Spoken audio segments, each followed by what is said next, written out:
నమస్తే. నేను మీ కుప్ప పద్మిని. ఇన్నాళ్ళు మీ సపోర్ట్‌ని నాకందిస్తూ, మీ ప్రేమని నాకందిస్తున్న ప్రతి ఒక్కరికి కృతజ్ఞతలు. ఇప్పుడు చూడబోతున్న ఈ వీడియో కూడా ఖచ్చితంగా మీకు ఉపయోగపడుతుంది. లైక్, షేర్ అండ్ సబ్స్క్రైబ్ చేసి మీ ఇష్టాన్ని, అలాగే మీ సపోర్ట్‌ని నాకందించండి. అలాగే ఈ వీడియో పట్ల మీ అభిప్రాయాన్ని కామెంట్ సెక్షన్‌లో కామెంట్ చేసి నాకు తెలియజేయండి. నమస్తే. నమస్కారం. రేపటి విశిష్టతని ఒకసారి చూద్దాం. రేపు 2వ తారీఖు మే నెల 2024వ సంవత్సరం గురువారం. శ్రీ క్రోధినామ సంవత్సరం ఉత్తరాయణం వసంత ఋతువు. రేపు చైత్రమాస బహుళపక్ష నవమి తిథి రాత్రి 1:52 వరకు తదుపరి దశమి తిథి. ధనిష్ట నక్షత్రం రాత్రి 1:49 వరకు తదుపరి శతభిష నక్షత్రం. శుక్ల యోగం సాయంత్రం 5:19 వరకు తదుపరి బ్రహ్మయోగం. తైతిల కరణం మధ్యాహ్నం 2:59 వరకు, గరచి కరణం రాత్రి 1:52 వరకు తదుపరి వాణిజ్య కరణం ఉంటాయి. నక్షత్ర వర్జం ఉదయం 6:47 నుండి 8:27 వరకు, అమృతకాలం సాయంత్రం 4 గంటల నుండి 5:31 వరకు.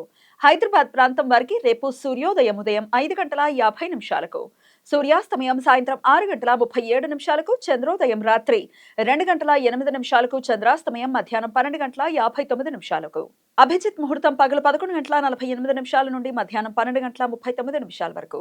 దుర్ముహూర్తం ఉదయం 10:05 నుండి 10:57 వరకు. మరలా మధ్యాహ్నం 3:12 నుండి సాయంత్రం 4:03 వరకు. రాహుకాలం మధ్యాహ్నం 1:49 నుండి 3:25 వరకు. గుళిక కాలం ఉదయం 9:01 నుండి 10:37 వరకు. యమగండం ఉదయం 5:50 నుండి సాయంత్రం 7:26 వరకు. రేపు మధ్యాహ్నం 2:32 నుండి అశుభ ధనిష్ట పంచకాల సమయం ప్రారంభమవుతుంది. చంద్రుడు కుంభ మీన రాశులలో ఉంటే ధనిష్ట 3-4 పాదాలు, శతభిషం, పూర్వభాద్ర, ఉత్తరాభాద్ర, రేవతి నక్షత్రాలలో సంచరించే కాలాన్ని ధనిష్ట పంచకాలు అని పిలుస్తారు.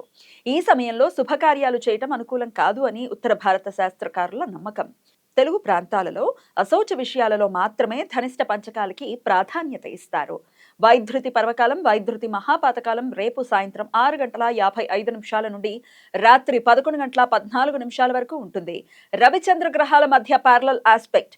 రవి గ్రహ క్రాంతి ఉత్తరం వైపు, చంద్ర గ్రహ క్రాంతి దక్షిణం వైపు ఒకే 15:40 చేరుకోవడంతో రేపు రాత్రి 9:04 ఇది ఏర్పడుతుంది.